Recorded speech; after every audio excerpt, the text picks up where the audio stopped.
I'm going to give people a little bit of time to come on in.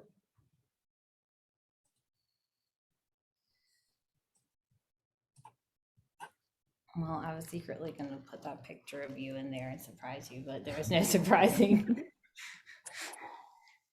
Hi, everyone. Welcome to Preservation North Carolina Shelter Series. I'm Julianne Patterson. I'm PNC's Outreach Manager.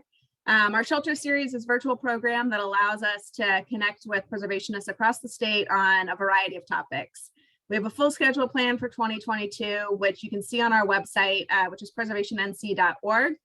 Along with recordings of past programs. And this one will also be recorded and put up there after today.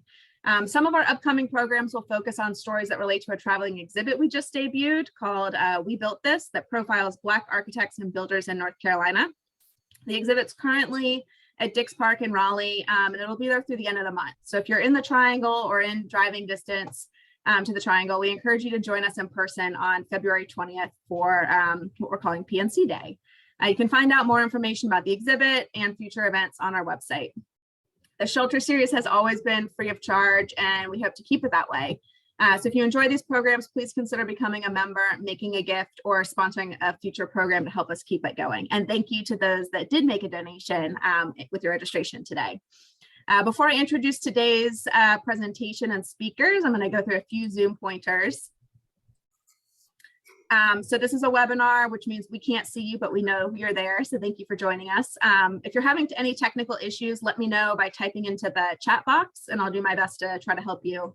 And I'll moderate questions at the end of the presentation, but please feel free to put them in the Q&A box anytime throughout the presentation. The Q&A box is at the bottom of your Zoom window, and you'll get a follow-up email after the webinar that has a link to Claire's Instagram, which I think she'll talk about at some point, as well as some other links. But really, send out that email just asking for any sort of feedback. So good, positive, good, bad, positive, negative. We like all kinds of feedback and suggestions for how to improve in the future. So today we're joined by father and daughter preservation duo, Don and Claire Edwards of Uptown Properties, to talk about downtown revitalization efforts and case studies in Greenville and Farmville. This is a topic that came out of an earlier presentation at our conference last fall about using historic rehab tax credits on smaller projects. So I'm really excited that we're able to put this presentation together. Uptown Properties was also the 2020 recipient of PNC's L. Vincent Lowe Jr. Business Award for their commitment to preservation and revitalization in Eastern Carolina. And we're very grateful for Uptown Properties' remarkable record over the last 30 years. And we're really grateful that we now have Claire on PNC's board of directors. So I'll hand it over to Claire and Don and enjoy the presentation. Thank you very much. Yep. You ready? You ready to go? Yeah. Wait, let's get our presentation up. Okay. Which is a picture of me. So I'm Don Edwards. This is our daughter, Claire. She's seen in the first slide, welcoming you to Farmville, North Carolina. And I love that slide. First, I'd like to say thank you very much to Preservation North Carolina for all the great work they do. Thank you for having us today, and thank all of you for attending. We'd like to start by beginning to tell our story, and it's a long and story filled with a lot of success, and we're very proud of it. I would like to begin by saying that Uptown Properties LLC has 30 commercial tenants in downtown Greenville and downtown Farmville. We have about 25 more residential developments. We've done many, many small projects. The role of tax credits and historic preservation, the role of the credits has allowed us to do what we do and be successful. I would also like to say that particularly in Greenville and Farmville, look, Farmville is doing great. You should visit it. It's a beautiful city. It continues to thrive, but Greenville too is on the cusp of 1 billion, and that is with a B, of economic development. The major project developers give Uptown Properties credit for them being here and laying a foundation for their success. So we're going to start right now and talk about how we got started. So I grew up in the college bookstore business. We have a local college bookstore. I'll immodestly say that it is one of the best off-campus college stores, if not the best in the nation. Ironically, one of the reasons it's such a good place is our downtown went into a steep decline, just like they did throughout the country. So in 1980, 79 maybe, Belk Tylers, I think most people are familiar with Belks. There were 14 Belk Tylers throughout eastern North Carolina. I'm not sure how many are left now, but they moved to Carolina East Mall. Ironically, I think I should say that mall is now demolished. But that allowed our bookstore, UBE, to get an incredible facility to have a successful business.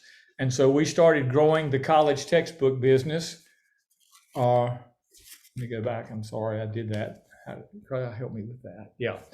And we have had many remodels. We have a beautiful, many remodels. We have a beautiful store. We're very proud. Here's an example of our floors. We're proud to say that those floors, that's a reclaimed floor. Those floors came out of the Imperial Warehouse when it burned down about 15 years ago. They helped create an amazing game day atmosphere at our business, UBE. We've done things like put a football field for our floor. We put murals all over everywhere. And the bulk of our business, we're a college bookstore, but as you can see, as time went past, we became a fan store. This is a remodel Claire did. As you can see, she's restored the concrete. We don't have ceiling tiles anymore. We think all the remodeling we do is very environmentally sound. And on game day, we have as many as 5,000 people throughout the course of the day in UBE. It's kind of an amazing phenomenon that is both an asset to our city and our university. So we were doing well in the college bookstore business. And as that happened, I would go visit many of the great college towns. I would go visit Athens, Georgia. I would visit Chapel Hill close by, Columbia, Missouri. And we realized that we weren't the great college town that I felt like we should be. As a matter of fact, downtown Greenville was really bad. And again, that was due to the decline. And we just kind of hadn't been insulated like some of the other college towns to do it as well as they did. So all the way back in 1989, we realized there was a building for sale around the corner from us, an elderly gentleman. And you can all appreciate these figures. The building was 15,000 square feet. You see it with one of those terrible aluminum slip covers on the front. It was very ugly building, but believe it or not, it did serve as Greenville's first hospital. But the owner recognized he was renting the entire 15,000 square foot building for $500 a month. So he did realize that basically his property taxes and other expenses were greater than his revenue, and he virtually gave us the building. So I would say step number one, sometimes in an ability for anybody, for you to get engaged in revitalization or buying properties, is the best thing you can do is really buy the building as inexpensively as you can and buy it for the right price. So what we realized at that time, we said, wow, this building is really cool. We went upstairs, and even back in 1989, apartments existed upstairs. We found a calendar upstairs in this building that was dated 1954, and this was 89. So for 35 years, the upstairs of this building was out of use. So what we had to do was petition to the city council to create the first mixed use project in Greenville, North Carolina. So here's what we did with our zoning. We made it against the law to live and work in the same building. If you really want to get right down to it, we made it against the law to walk anywhere. So that is what happened with this. We were able to petition the city council.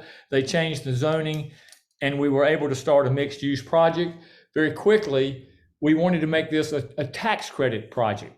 And so we said, and even though it served as Greenville's first hospital, we went for the Part 1 application, and we were denied. So there was no historic district. And that's because there was no downtown commercial historic district, and where we could have an easier path by being a contributing property. But we went ahead and started the renovation on the project. It's a beautiful building. You see it right now. This was our first Beyond UBE project that we did, and it was an amazing success. We will show you the apartments a little bit later. And then also I want to say that all of the lofts upstairs, there is a pent-up demand. And I would say that demand exists almost in every downtown in North Carolina for lofts upstairs because they make such incredible apartments. Claire, do you want to take it from here?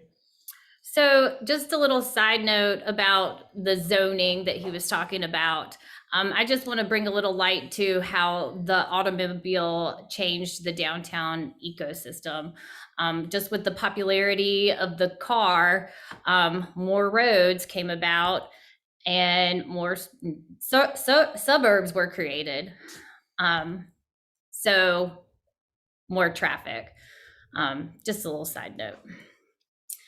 And so the reaction to this sprawl and modernism and the big box, the mall on whatever boulevard is in your town, all these downtowns kind of reacted to this and started putting these slip covers on their buildings. A lot of them still exist today. These are all these two on the left are recent photos, and then you can see here Death and Taxes in Raleigh, the before and after. This modernist facade was put on that beautiful building.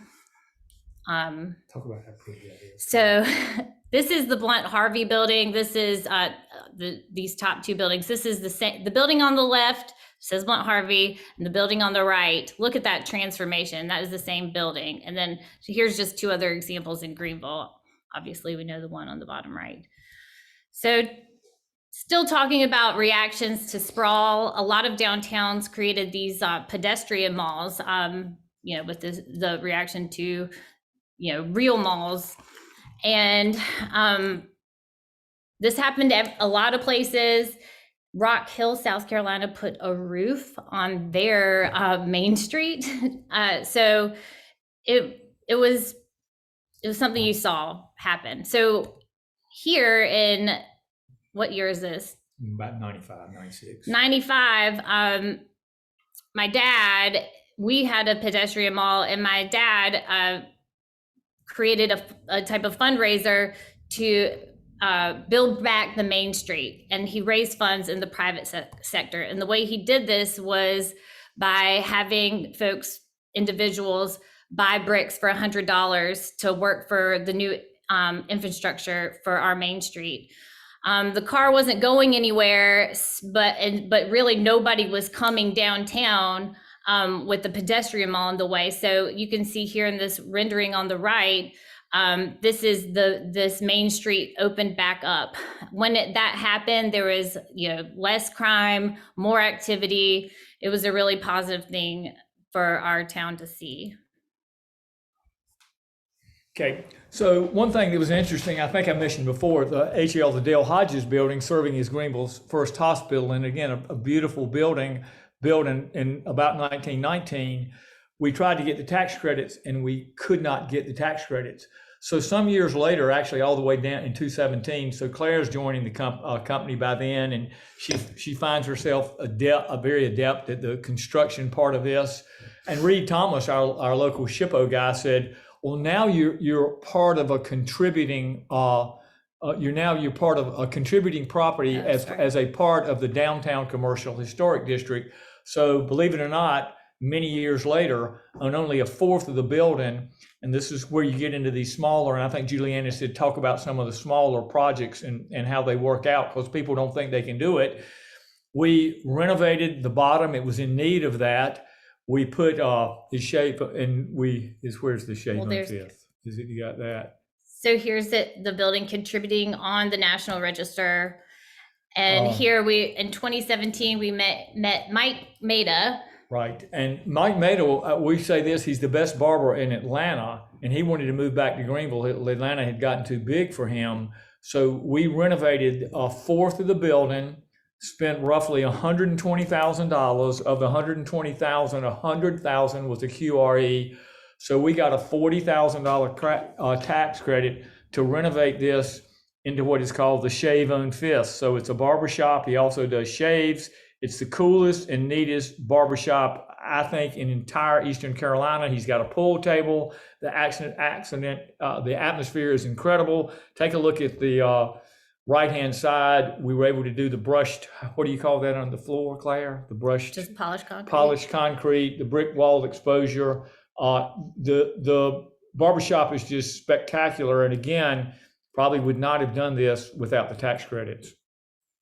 So just quickly, when you do these projects, you have qualified rehab expenditures, and they're basically the architect and engineer costs. A lot of the construction things that if you pick the building up and shake it, it wouldn't fall. Like so it covers a lot of that, but just not like furniture. Or outside planters, but that, you know, we can talk a little bit more about numbers later in the questions if you guys want. So here's another project that this happened right after the Dale Hodges building in what, 1990 or something. So there's just a little before this building and was after. originally built in 1928 for Montgomery Wards. If you look at the facade, you see Lady Liberty at the top. That facade was that similar facade was used in Montgomery Wards throughout the South for many years.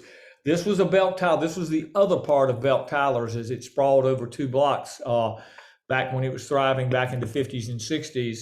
And this was a project that we did. We renovated it into 10 apartments, a restaurant, and a beauty salon back in 1990. We since sold this property. We don't have it anymore, but it was another catalyst for economic development. This property is now, we sold it about 20 years ago. We're not real happy with it right now, but it's just been bought again and is getting ready to have some deferred maintenance put into it. And it will be an asset. A brand new restaurant is coming into the bottom, and it'll be another asset. And we're proud of that as another infill project that helped, has spurred this economic development.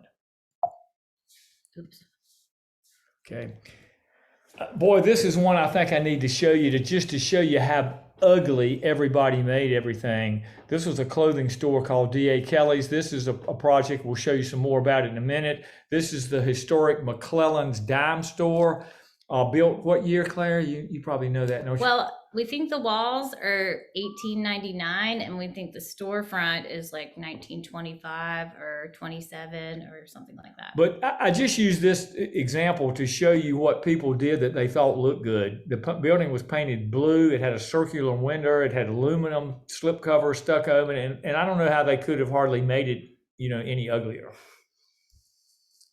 So we came in and purchased this building in 2004 and did a tax credit project.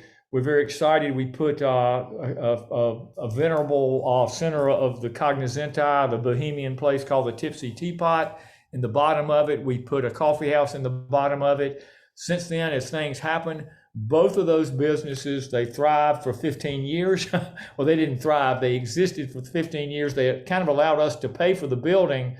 And now we're coming in and redoing it again and spending some more money and upgrading it. This just shows you what happened upstairs. It was a terrible upstairs, and we were able to, and this still exists, we were able to put MHA work. Some of you may be familiar with that. That is a triangle homed, the home of MHA is in the Triangle, Durham based, and they're an architectural firm. The renovation of that is spectacular. They love their Uptown offices. Now, I'm going to let Claire elaborate on this a little bit, but the bottom of it kind of fell out. So sometimes, which happens in any of the things we do, you kind of have to get back involved and redo some stuff. So through the years, I think there was a little bit of wear and tear on the building. We started, after the tenants moved out, we started kind of paying attention. We were showing the space to a few other people, and we found that there was a little bit of floor deterioration. And if you guys ever have started demo, you see a little bit of deterioration sometimes, and then you kind of like have to keep going and have to keep demoing and seeing where the demo ends. And so so we started pulling up floors, and I was walking through the floor joist, and then my foot sank into the dirt. And so Jason Ecker here, who I've worked with for a while now, was like, okay, well, maybe we should start digging and see what's happening. So he started digging and found a busted terracotta pipe that was still active.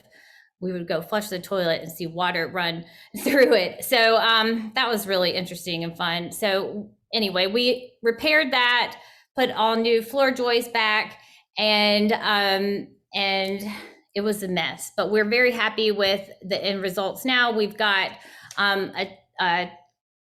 it's 2 spaces. The space on the left is over the top sweet shop. This is kind of an example of what type of signage we like to see in our downtown, very pedestrian friendly.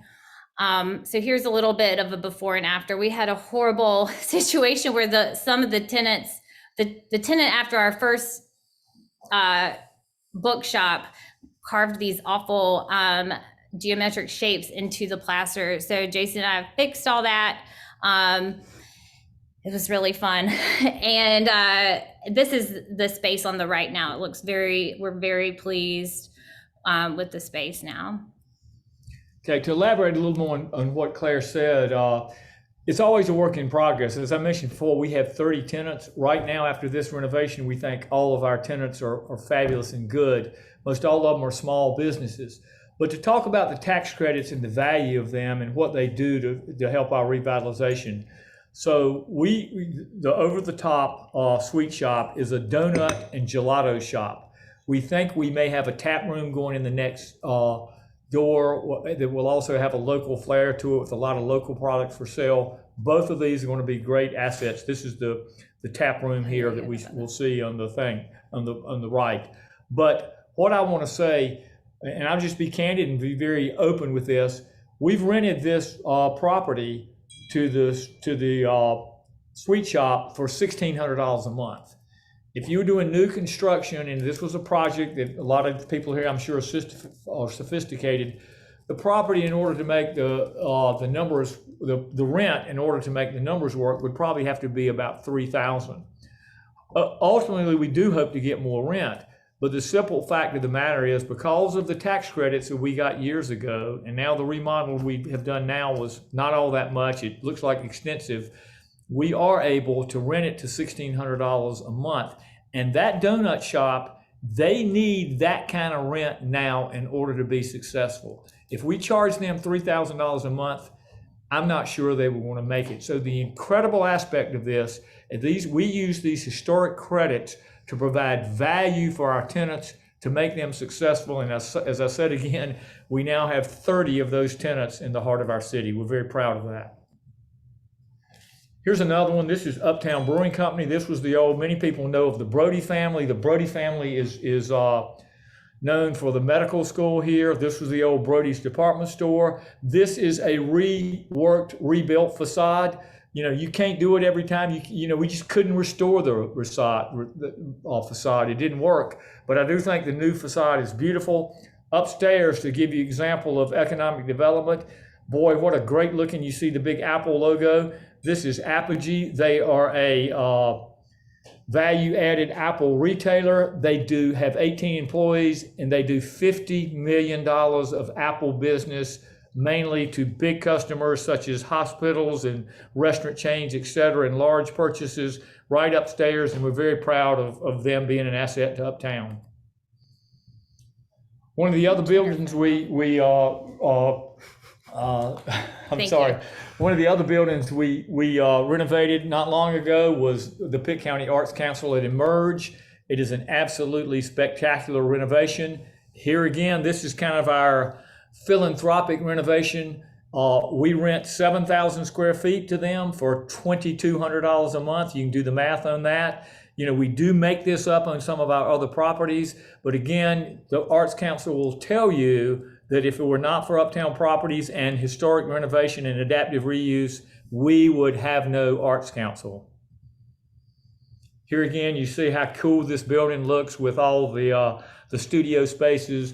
There's a whole lot of ceramic and pottery work done. There's summer camp for kids. They have a juvenile program. They're very, very socially conscious. They've just done about some of the issues that we have in America now, and they've been an enormous asset to our Uptown. We're real proud. I'll be quick. This is one of our other renovations. We're just going through of them. This is a Starlight Cafe and Farm.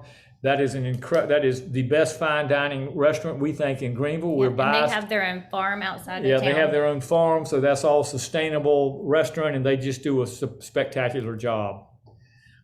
We need to make a quick comment about Jimmy John's. We're happy to have Jimmy John's. You know, we like the local business, but this is a local owner that went to Appalachian State, that played football for them. He owns the Jimmy John's in Greenville, so we will call it a local business.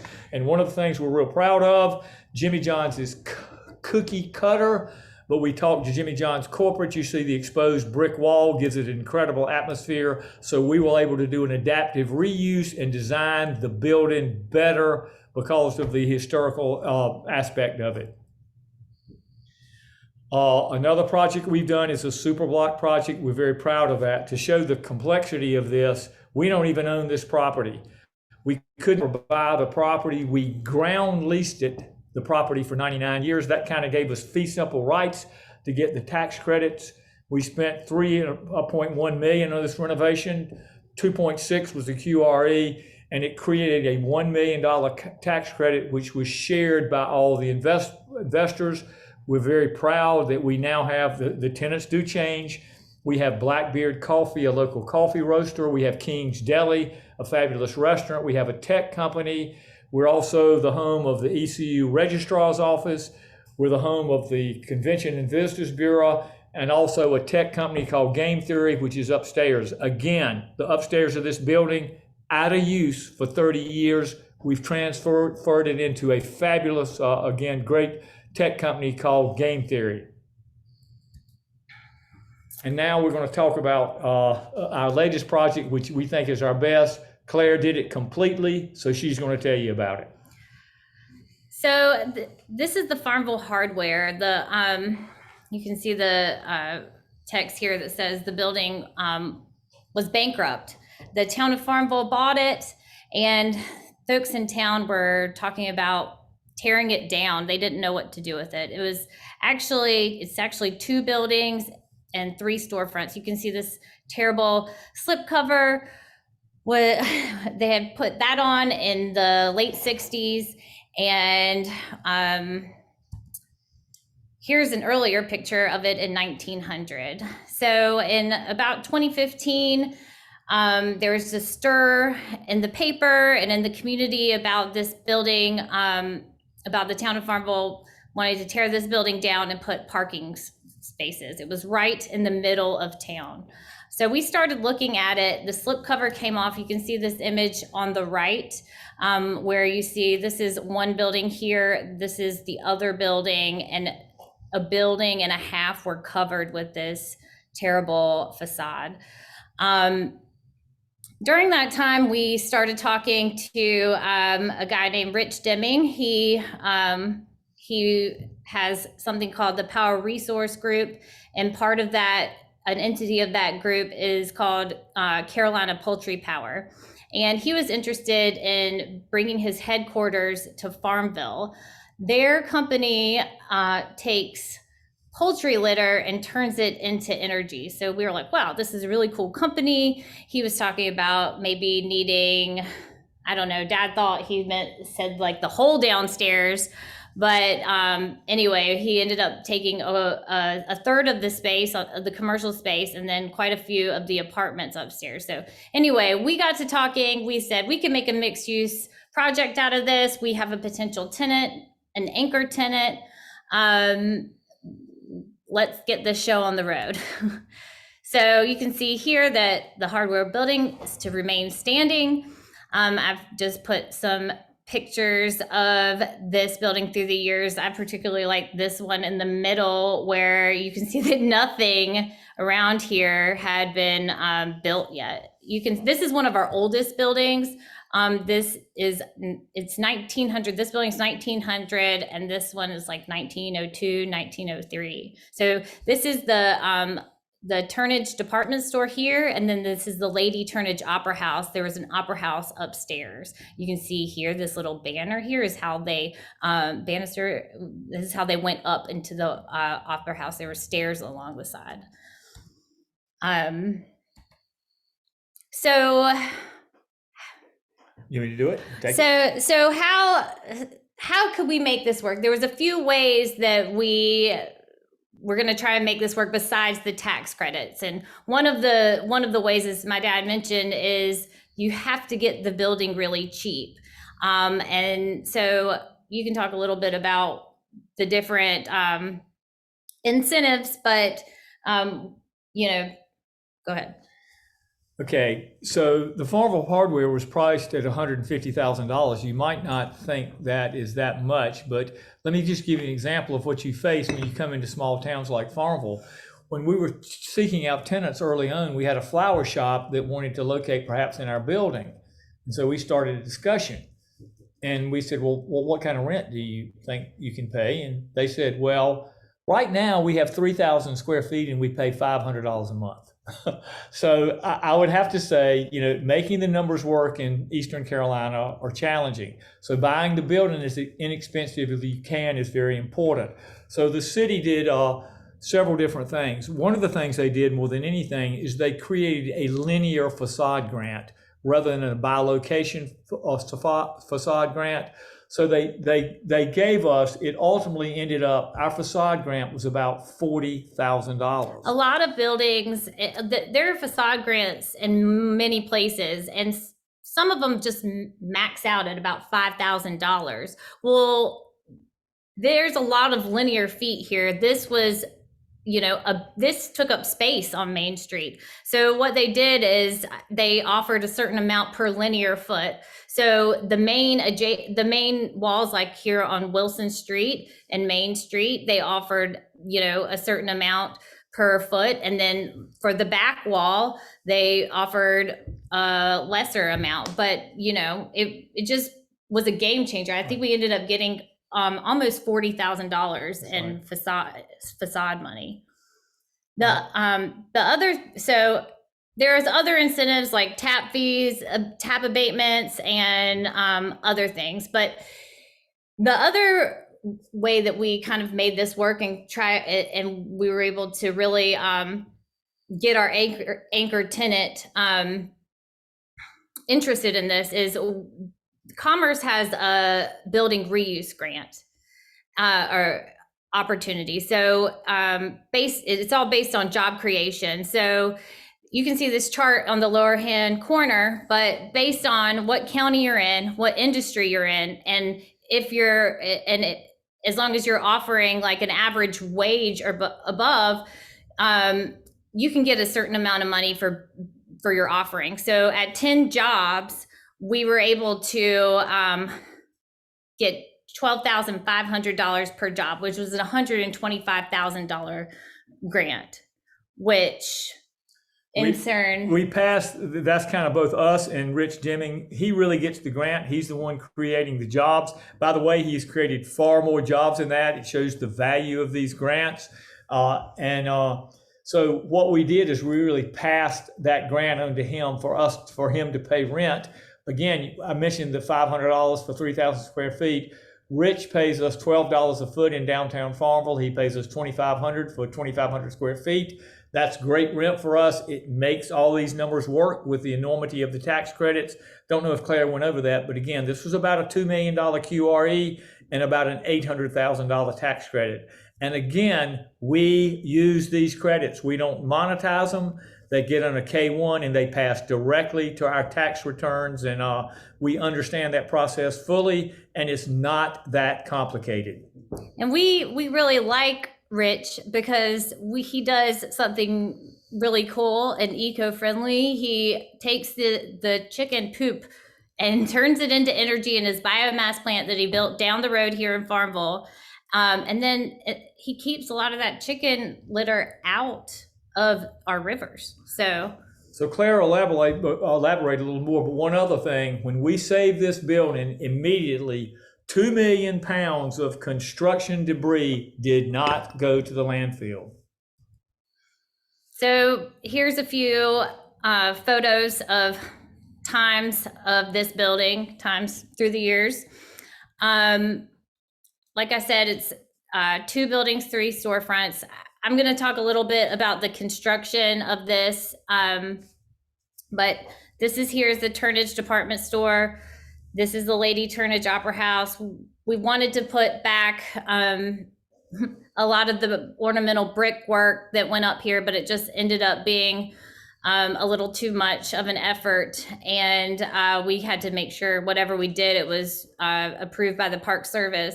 And it just kind of tells a story of what this building has been through. Here's a few before and afters. Rich ended up renting this apartment here. He wanted the apartment with the elevator, the freight elevator, and I probably shouldn't say this, but we did.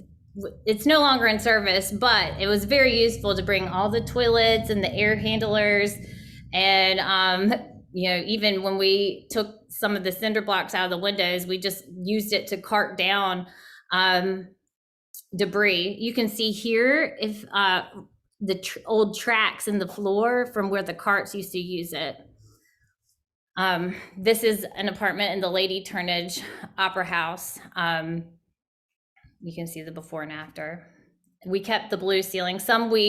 A portion of it had to be replaced, but we did a pretty good job matching the color. But so here, just to talk a little bit about our tenants downstairs, we have this is one of the others.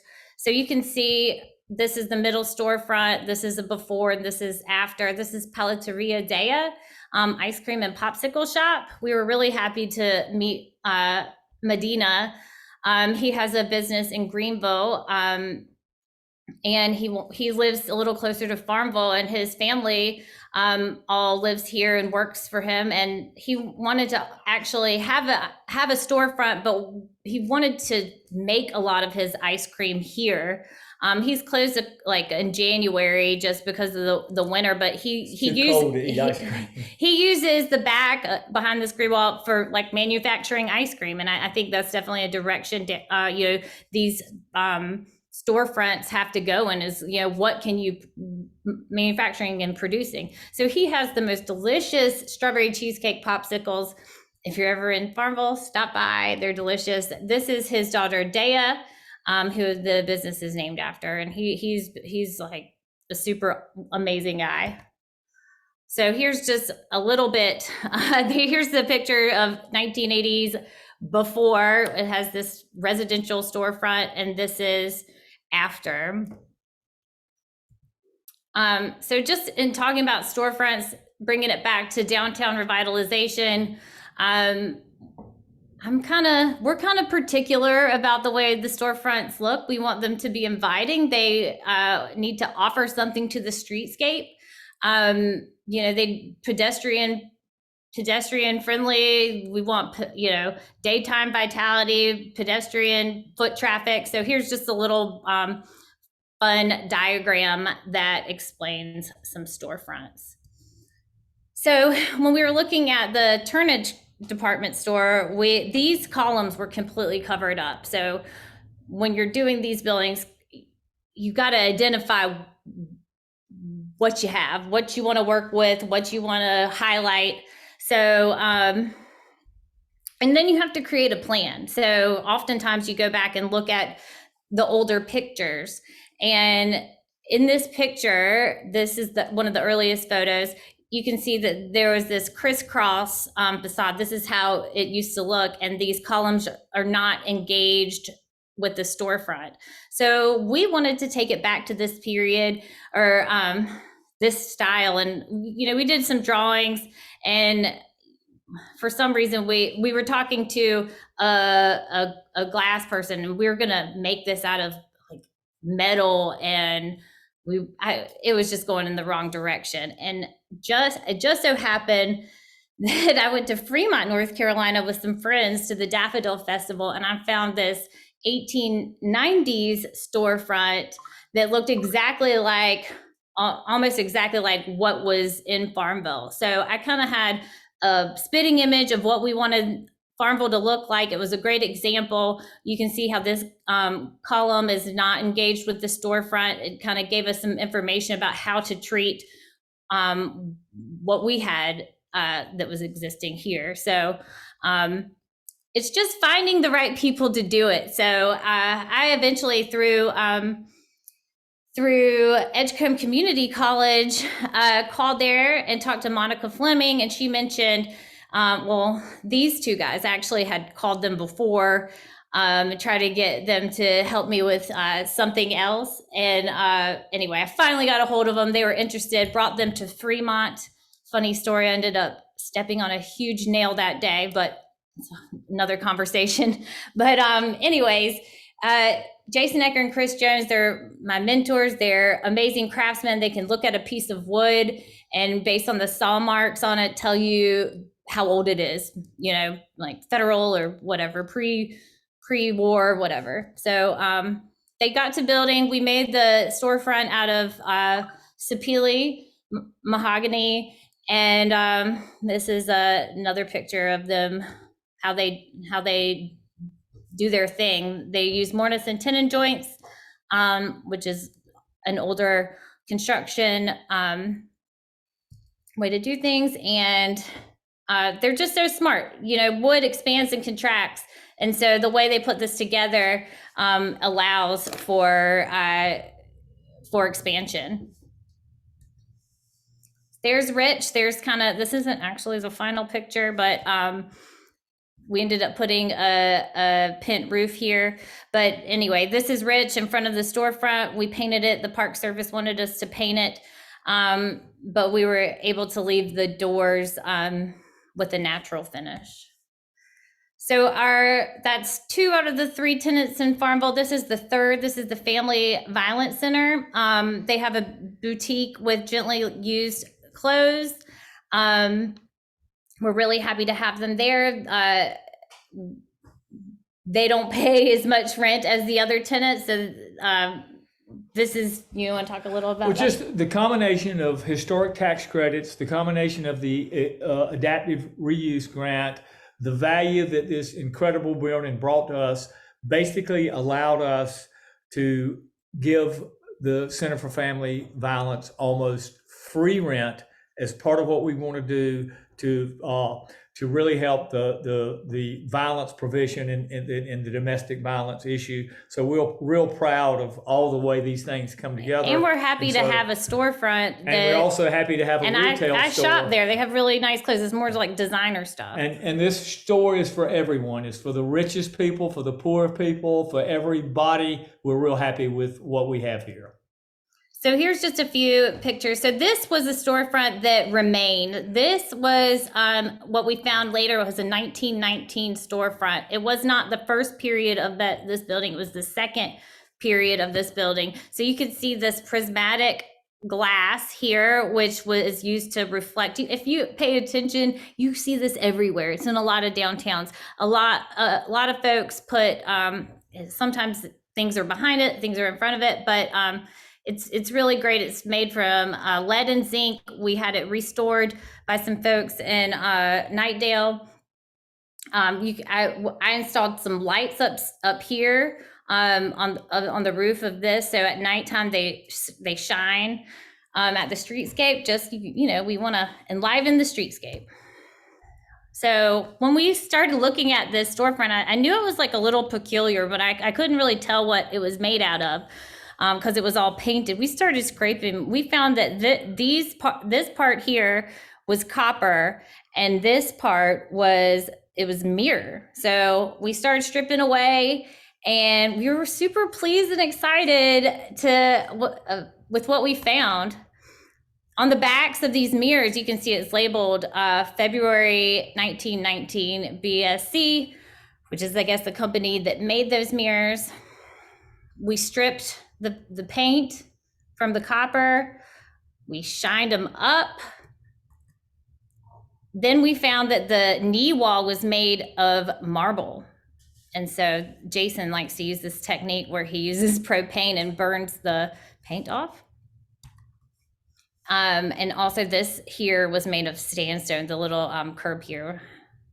So here we are putting it back together, and that's not the final picture, the picture of it, but as we got into it, we realized once we took this part of the column we were putting back this part after we polished all the marble, we found that the columns were corroded, the cast iron columns. So that just led to a whole nother story. You had to take everything apart and do some engineering and replace the columns, but it's another day. So this is apartment 4. We really love these ceilings. This is what I was talking about before.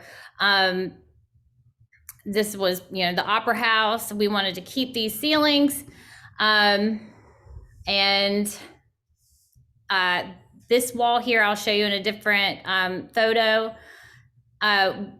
It separated the 2 bays. Here's the wood on the side here. We reused it to make these little decorative walls on the bar, and we reused it and just different areas where I thought it would make a difference. This is apartment 1. Another picture of apartment 4. I love this column that's not engaged with the wall. Here's an example. So they were 2-bedroom, 2-bathroom in the Lady Turnage Opera House, and with it being a narrow building, one bedroom would have a natural window and the other one did not. But in those places, we added these transom windows, and this is kind of a way we tried to also continue the story of what the ceiling was before. I really like this picture here. So once again, this is Rich's apartment. We love it. You can see the little tracks in the floor.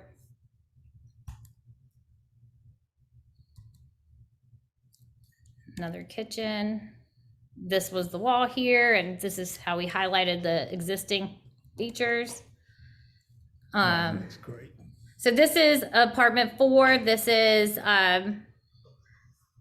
Amber Smith's apartment. And just some. So this is Amber, and so trying to bring this back home.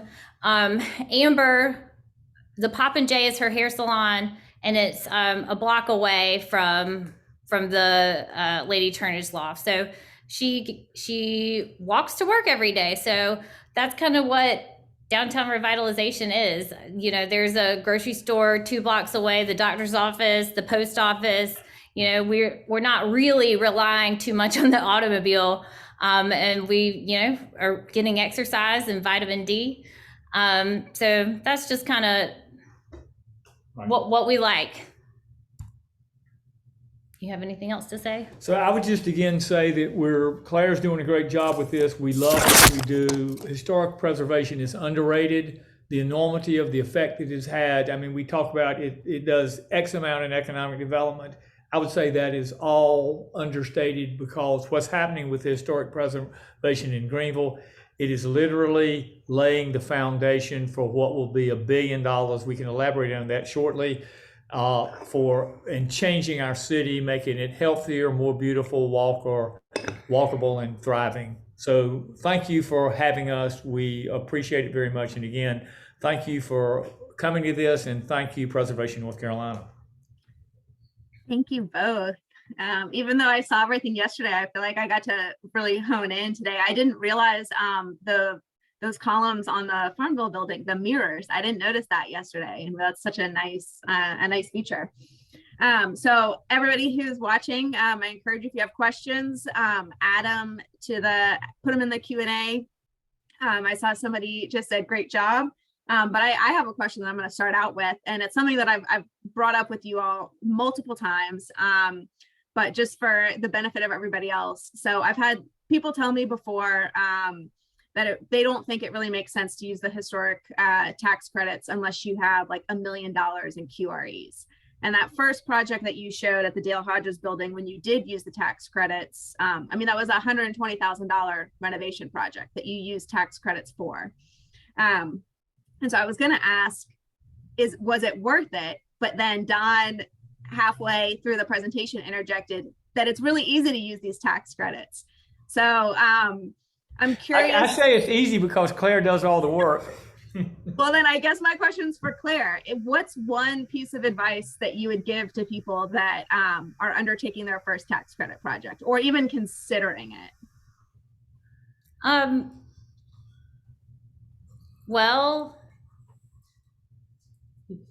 the SHPO office has helped me so much. I hate to put that on them, but during the course of this project, I had so many questions about so many things. And, Scott Power would come by when I was talking to Reed and was like, and I'd have like 5 different stacks of paper. So I'd had my questions already. And, he's like, are you moving into here? But they really help you with everything. And as far as like deciding which building, you want to do, you got to look at parking and you got to look at windows and different things that will make your project successful.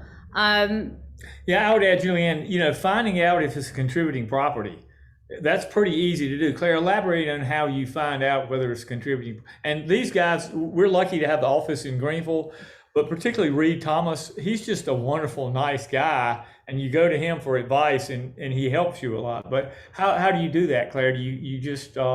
Well, I've learned a little, like I don't have a degree in historic preservation, but I took a few classes in college. So a lot of navigating this is kind of just learning through, research and asking questions.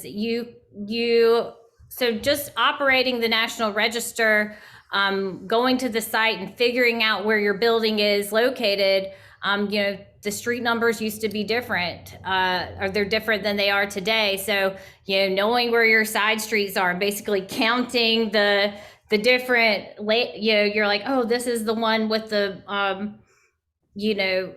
something that stands out on it, like some really big corbel or something, that you can identify that and you like count which building to try and figure out what it is. And so you got to look at the register and see if it says C, contributing, or in non-contributing. So Julian, I asked Claire, but that is a simple, in downtown Greenville, there's the downtown commercial historic district, and either the property is contributing and eligible for the credits or it's not. Now, sometimes the property can be made to be contributing. If there's a facade on there, ugly thing on there, you take it off. And then you take it off and you see that there's a beautiful building, but the national, like these lists of these places, in our area or in Farmville, it was done in the 90s and the slipcover was on. So the portion of the building that, had the slipcover on was listed as non-contributing. Take it off.